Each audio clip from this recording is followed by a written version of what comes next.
পশু কোরবানি শেষে মাংস বণ্টনে ব্যস্ত মানুষ, গরিব অসহায়ের সঙ্গে আনন্দ ভাগাভাগি, পাড়া মহল্লায় উৎসবের আমেজ। ঈদ আনন্দ ভাগাভাগি করতে সেনা সদরে প্রধানমন্ত্রী, বাবা মার কবর জিয়ারত, দেশের উন্নয়ন অগ্রগতিতে ঐক্য বজায় রাখার অঙ্গীকার স্বরাষ্ট্রমন্ত্রী। ঈদের দিনে রাজধানীর বিনোদন কেন্দ্রে ভিড়, শিশুদের হাসি আর পরিবারের সঙ্গে উৎসবে মেতে উঠছেন বড় সব বয়সী মানুষ।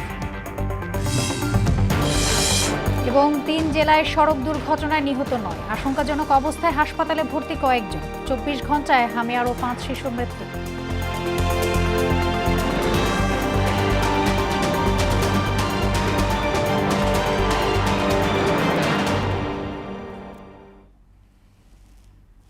আসসালামু আলাইকুম।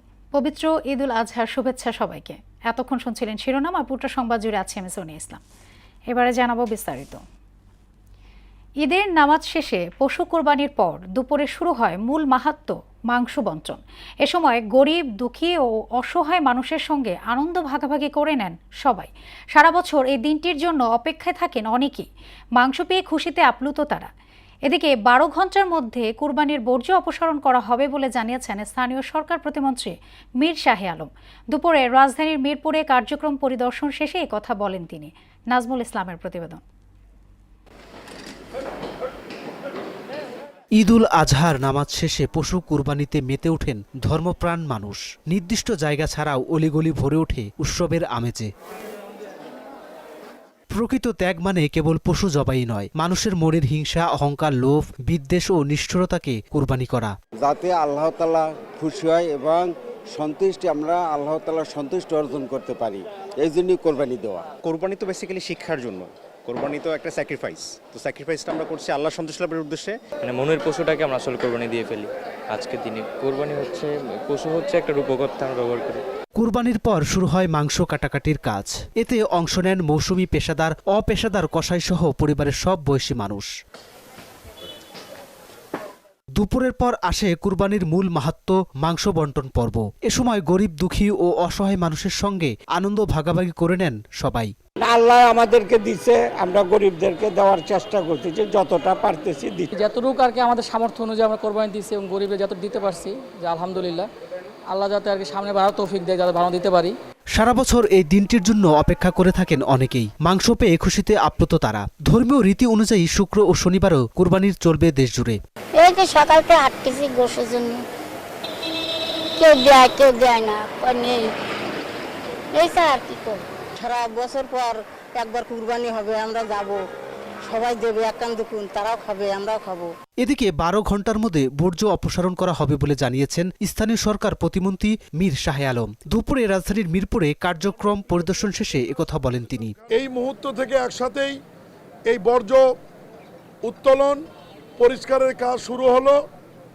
আমাদের যেহেতু ১২ ঘন্টার সময় রয়েছে, রাত ২টো পর্যন্ত, আমরা ইনশাল্লাহ বিশ্বাস করি, যেহেতু ওয়েদার ভালো আছে, আমরা রাত ২টোর অনেক আগেই পরিষ্কার কার্যক্রম উত্তর সিটি এবং দক্ষিণ সিটি সমাপ্ত করতে পারবে।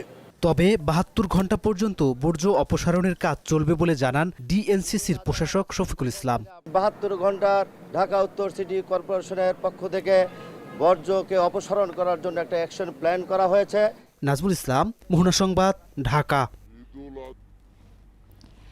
এ নিয়ে আরও জানাতে রাজধানী থেকে যুক্ত হচ্ছেন আমাদের সহকর্মী শামীমুজ্জামান চৌধুরী। আমরা চলে যাচ্ছি তার কাছে। শামীম, আজ তো ঈদের দিন, পশু কোরবানির পর মাংস বণ্টন ও সিটি কর্পোরেশনের বর্জ্য অপসারণের চিত্র কেমন দেখছেন, কি অবস্থা আছে জানাবেন।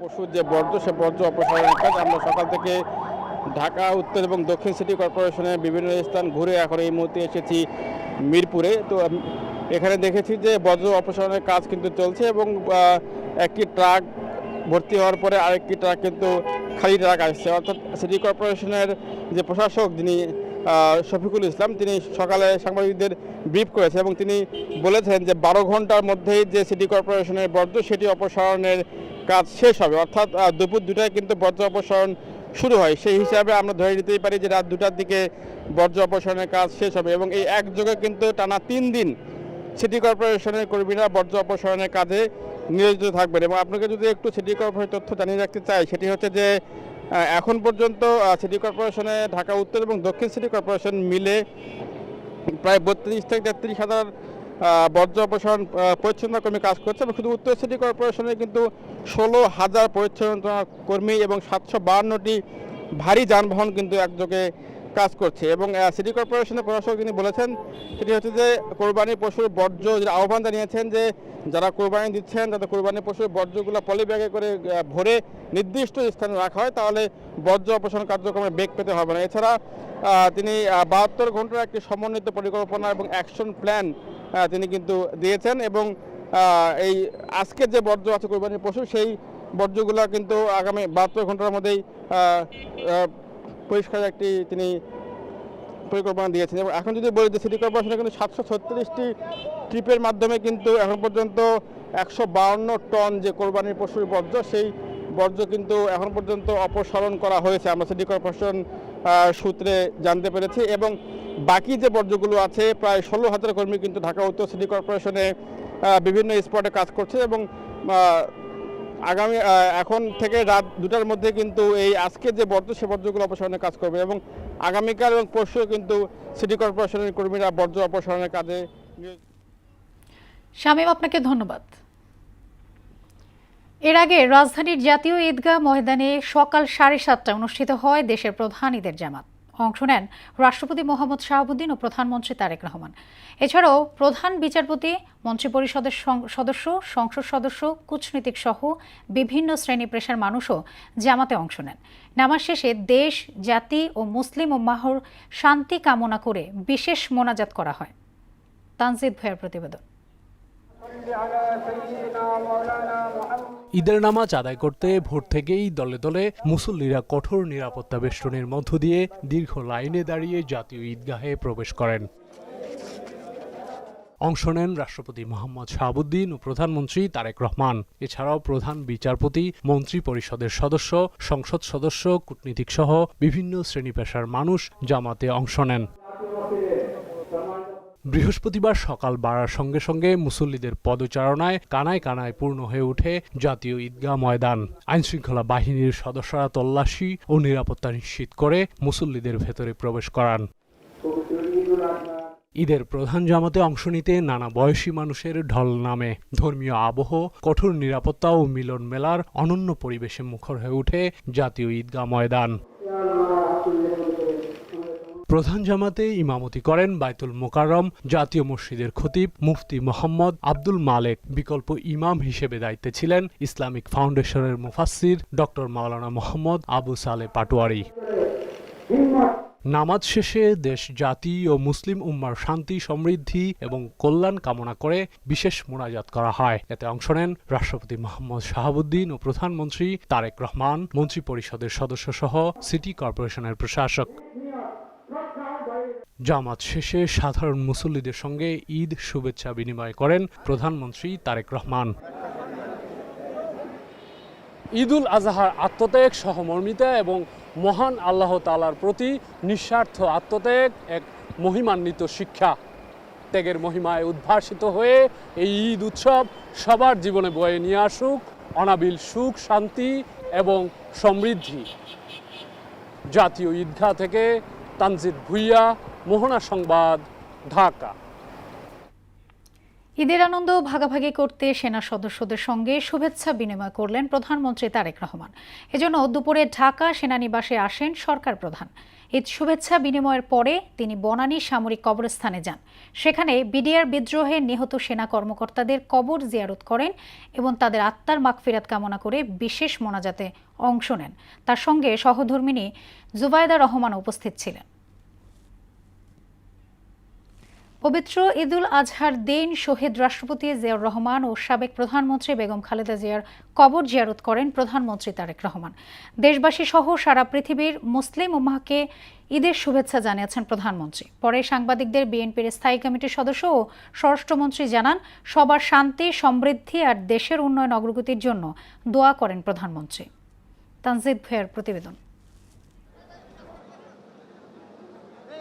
ঈদ জামাত শেষে বৃহস্পতিবার সকালে রাজধানীর শেরেবাংলা নগর জিয়া উদ্যানে দলীয় সিনিয়র নেতাদের সঙ্গে নিয়ে বাবা মায়ের কবর জিয়ারত করেন প্রধানমন্ত্রী তারেক রহমান। এ সময় তিনি কবরের পাশে কিছু সময় নীরবে দাঁড়িয়ে থাকেন এবং অংশ নেন মোনাজাতে। জিয়ারত শেষে জ্যেষ্ঠ নেতাদের মধ্য থেকে গণমাধ্যমের সামনে কথা বলেন বিএনপির সিনিয়র যুগ্ম মহাসচিব রুহুল কবির রিজভী। বলেন, এখন গুম আর মিথ্যা মামলার ভয় নেই, রাজনীতি করার কারণে কেউ নির্যাতিত হবে সেই ভয়ও নেই। মানুষ স্বতঃস্ফূর্তভাবে ঈদ উদযাপন করছেন। বহুদলীয় গণতন্ত্রকে তিনি নিশ্চিত করার জন্য, উদ্ধার করার জন্য যিনি আজীবন সংগ্রাম করেছেন, যিনি জীবনের শেষ দিন পর্যন্ত নিপীড়ন নির্যাতন ভোগ করেছেন, গণতন্ত্র এবং দেশের স্বাধীনতা, সার্বভৌমত্ব এবং উন্নয়ন এই প্রত্যয়গুলোকেই তিনি বাস্তবায়ন করেছেন। তাদের জ্যেষ্ঠ পুত্র আজকে সেই পথ অনুসরণ করেই তিনি কাজ করছেন। তিনি যে নিরলস প্রচেষ্টার মধ্যে দিয়ে তার নির্বাচনের আগে যে অঙ্গীকারগুলো করেছেন সেই অঙ্গীকারগুলো বাস্তবায়নে তিনি কাজ করে যাচ্ছেন, দিন রাত তিনি কাজ করে যাচ্ছেন। এরপর বনানী কবরস্থানে প্রয়াত আরাফাত রহমান কোকো ও মাহবুব আলী খানের কবর জিয়ারত করেন প্রধানমন্ত্রী তারেক রহমান। ঈদের দিনের আনুষ্ঠানিকতা শেষে পরিবারের প্রয়াত সদস্যদের স্মরণে কবর জিয়ারতের এই কর্মসূচিতে অংশ নেন প্রধানমন্ত্রী ও দলীয় নেতারা। কবর জিয়ারত শেষে গুলশান প্রধানমন্ত্রীর নিজ বাসভবনের সামনে কথা বলেন বিএনপির স্থায়ী কমিটির সদস্য এবং স্বরাষ্ট্রমন্ত্রী সালাউদ্দিন আহমদ। বাংলাদেশের এই জাতীয় ঐক্যের জন্য, সমৃদ্ধির জন্য এবং আমরা সবাই যাতে ঐক্যবদ্ধভাবে এই জাতির কল্যাণে সবাইকে নিয়ে আমরা সামনের দিকে এগিয়ে যেতে পারি। বলেন, স্বাধীনভাবে মুক্ত পরিবেশে ঈদ উদযাপন করছে দেশবাসী। সবার আগে বাংলাদেশ, আমরা করব কাজ, গর্ব দেশ, সবার আগে বাংলাদেশ, এই নীতিতে বিশ্বাস করে আমরা সবাইকে নিয়ে ঐক্যবদ্ধভাবে এগিয়ে যেতে চাই। তানজিদ ভুইয়া, মোহনা সংবাদ, ঢাকা। ঈদের ছুটি মানে পরিবার পরিজনের সঙ্গে আনন্দঘন সময় কাটানো, আর সেই আনন্দকে আরও রঙিন করতে ঈদের প্রথম দিনে রাজধানীর বিনোদন কেন্দ্রগুলোতে ভিড় করছেন নানা বয়সী মানুষ। দুপুর গড়াতেই বিভিন্ন বিনোদন কেন্দ্রে দেখা যায় উপচে পড়া ভিড়। শিশুদের হাসি, পরিবারগুলোর আনন্দঘন মুহূর্ত আর উৎসবের আমেজে জমে উঠছে নগরী। ঈদের আনন্দ মানে ছুটি পাই, অনেকদিন পর পর একবার ছুটি পাই, ছুটি পেয়ে বাচ্চা কাচ্চা বউদের সঙ্গে, বউ পোলাপানদের সঙ্গে একটু সময় কাটাই। অনেক জনবহুল থাকে। এখন ঢাকা শহরটা এখন এমন একটা সুন্দর পরিবেশ হয়েছে, মনে হয় যেন পুরো ঢাকা শহর একটা পার্কে পরিণত হয়েছে। সবাই নিজেদের মতো, যার যে নিজেদের মতো ঈদ উদযাপন করছে। দর্শক, এই নিয়ে আরো জানাতে রাজধানীর হাতিঝিল থেকে যুক্ত হচ্ছেন আমাদের সহকর্মী বিজন কুমার। আমরা চলে যাচ্ছি তার কাছে। বিজন, কেমন দেখছেন রাজধানীর বিনোদন কেন্দ্রগুলোর চিত্র, জানাবেন?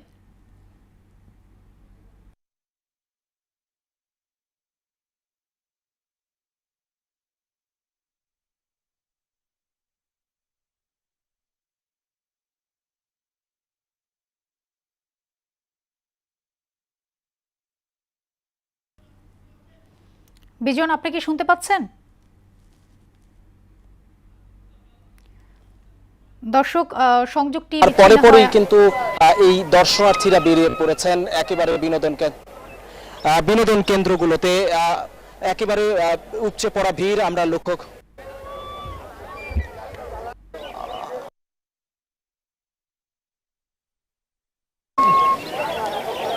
আমরা বিনোদন কথা বলেছি এবং তারা এই বিষয়ে আমাদেরকে মুখরিত হয়ে উঠেছে এই জিয়া উদ্যানটি, এবং আমরা এখন পর্যন্ত বেশ কয়েকজনের সাথে কথা বলেছি এবং তারা একটি বিষয় আমাদেরকে বলেছেন যে এই বিনোদন কেন্দ্রের পাশাপাশি রাজধানী ঢাকা কিন্তু একেবারে ফাঁকা হয়ে গেছে এবং ফাঁকা ঢাকায় অনেকটাই কিন্তু স্বস্তি। এবং এই বিনোদন কেন্দ্রের যদি আমি সার্বিক বিষয়ে চিত্রগুলো যদি আপনাকে বলি সোনিয়া, তাহলে আমি লক্ষ্য করেছি যে এখানে এবং এই ব্যস্ততার নগরী রাজধানী ঢাকা এবং একটু ছুটি মানেই কিন্তু অনেক পরিবার পরিজনকে সময় দেওয়ার একটি ফুরসত, এবং সেই সুযোগটি কিন্তু ছাড়ছেন না এই নগরবাসী, এবং সেইটি এই আনন্দটি ভাগাভাগি করে নিতেই কিন্তু তারা কিন্তু এই বিনোদন কেন্দ্রগুলোতে ছুটে এসেছেন এবং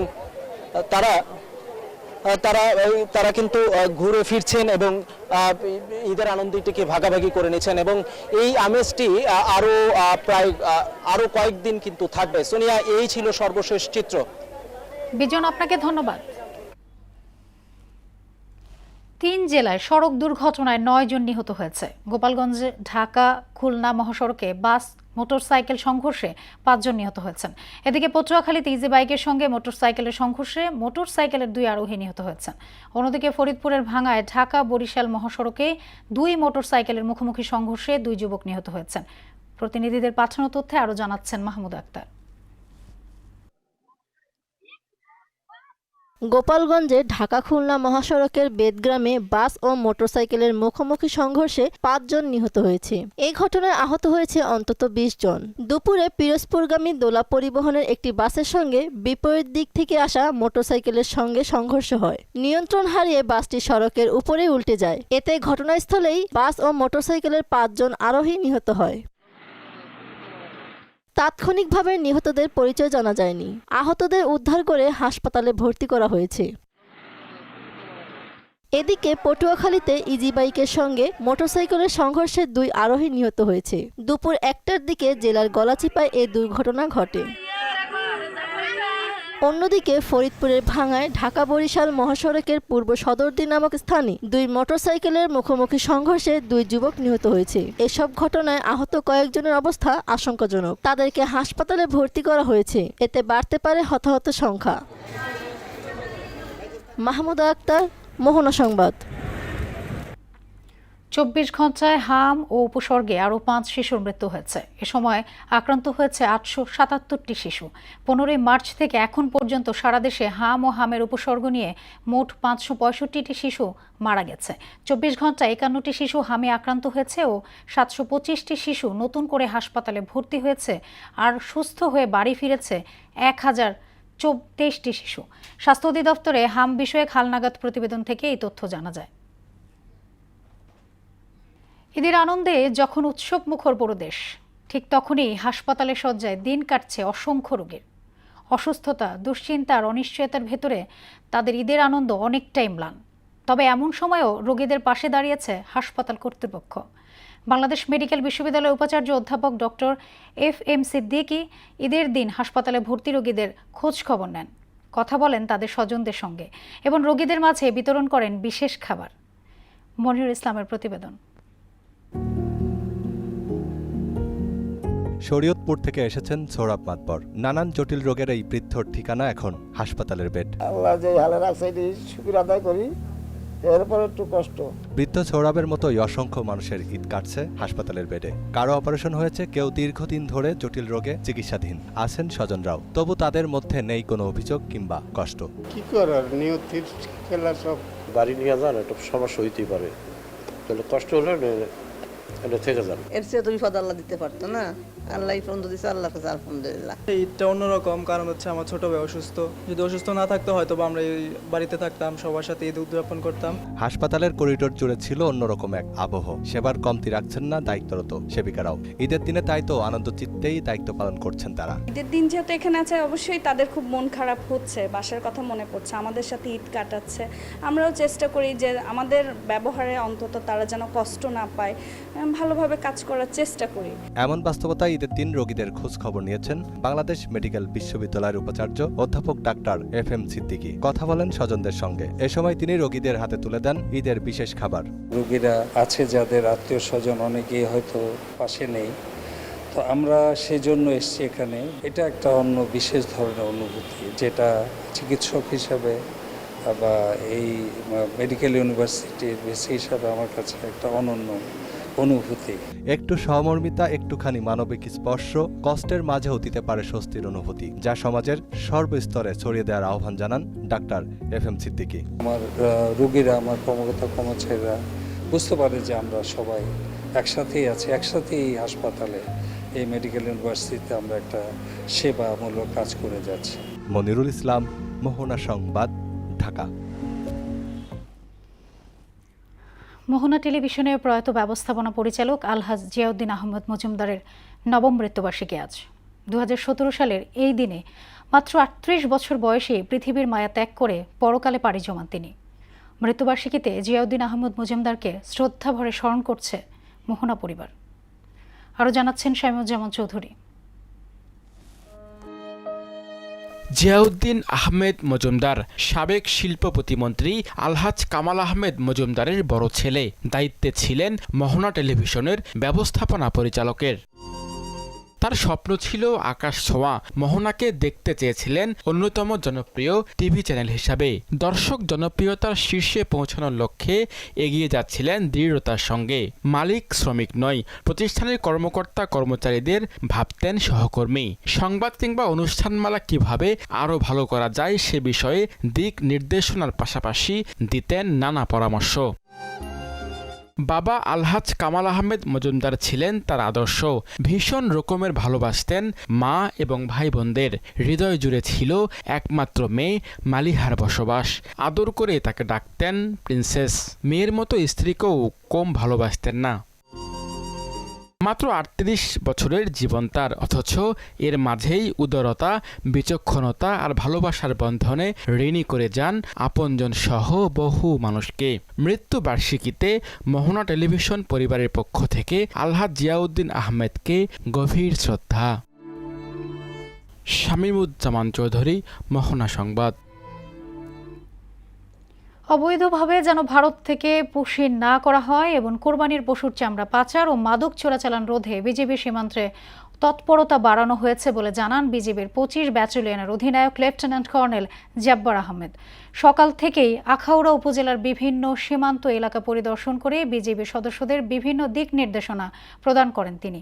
মানুষ যেন নির্বিঘ্নে ঈদ উদযাপন করতে পারে এবং সীমান্ত সুরক্ষা নিশ্চিতে বিজিবির টহল কার্যক্রম জোরদার করা হয়েছে বলেও জানান তিনি। পুশিনের ব্যাপারে এখনো আমরা ওরকম কোনো তথ্য আমাদের কাছে নেই এবং আপনারা জেনে খুশি হবেন এই এলাকায় আমাদের এই সরাইল ব্যাটালিয়ন ২৫ বিজিবি দায়িত্বপূর্ণ এলাকায় গত ১ বছরের মধ্যে এবং তার আগেও কখনো কোনো পুশিন হয়নি এবং ভবিষ্যতেও যেন কোনো প্রকার পুশিন না হয় এ ব্যাপারে সরাইল ব্যাটালিয়ন ২৫ বিজিবি বদ্ধপরিকর এবং আমরা আমাদের টহল কার্যক্রম, গোয়েন্দা নজরদারি এবং আমাদের এলাকার মানুষদের মাধ্যমেও আমাদের গোয়েন্দা নজরদারি আমরা বৃদ্ধি করেছি। চট্টগ্রাম বন্দরের বহির্নোঙরে নোঙর করা একটি তেলবাহী জাহাজে অগ্নিকাণ্ডের ঘটনা ঘটেছে। সকালে এমটি মেঘনা ট্রেডার্স নামের জাহাজটিতে আগুন লাগে। খবর পেয়ে দ্রুত ঘটনাস্থলে পৌঁছে আগুন নিয়ন্ত্রণে কাজ শুরু করে চট্টগ্রাম বন্দর কর্তৃপক্ষের অগ্নি নির্বাপন দল ও বাংলাদেশ কোস্টগার্ড। কোস্টগার্ড পূর্ব জোনের মিডিয়া কন্ট্রোল রুম বিষয়টি নিশ্চিত করে জানায় অগ্নিকাণ্ডের কারণ ও ক্ষয়ক্ষতির পরিমাণ তাৎক্ষণিকভাবে জানা যায়নি। এবারে জানাবো আন্তর্জাতিক সংবাদ। ইরানের বন্দর আব্বাসে হামলা চালিয়েছে মার্কিন নৌবাহিনী। হরমুজ প্রণালীতে বাণিজ্যিক জাহাজ লক্ষ্য করে ইরানের প্রতিরক্ষা বাহিনীর ড্রোন নিক্ষেপের কারণে যুক্তরাষ্ট্র এ হামলা চালিয়েছে বলে জানান মার্কিন প্রতিরক্ষা মন্ত্রণালয়ের এক কর্মকর্তা। এদিকে মধ্যপ্রাচ্যের উত্তেজনার মধ্যে এবার ওমানকে হুঁশিয়ারি দিয়েছেন মার্কিন প্রেসিডেন্ট ডোনাল্ড ট্রাম্প। একই সঙ্গে হরমুজ প্রণালী নিয়ন্ত্রণ ও ইরানের সঙ্গে চলমান আলোচনা নিয়েও কঠোর অবস্থানের ইঙ্গিত দেন তিনি। অন্যদিকে হরমুজ প্রণালী নিয়ন্ত্রণকারী ইরানি সংস্থা পার্সিয়ান গালফ স্ট্রেইট অথরিটির ওপর নিষেধাজ্ঞা আরোপ করেছে যুক্তরাষ্ট্রের অর্থ মন্ত্রণালয়। শেষ করব মোহনা সংবাদ, যাবার আগে শিরোনামগুলো আরও একবার।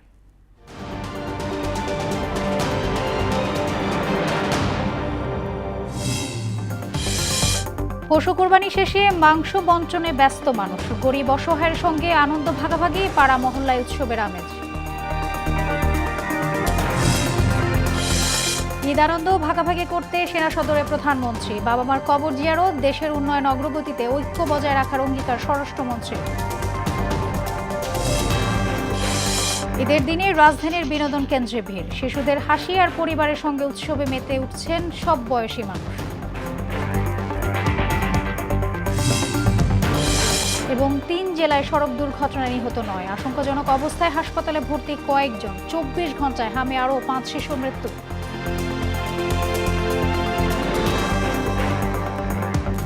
এই ছিল মোহনা সংবাদে। পরবর্তী সংবাদ রাত ৯টায়। মোহনার সবশেষ খবর জানতে ভিজিট করুন www.mohana.tv। সংবাদ দেখতে পারেন ফেসবুক, ইউটিউবে। এতক্ষণ সঙ্গে থাকার জন্য ধন্যবাদ সবাইকে।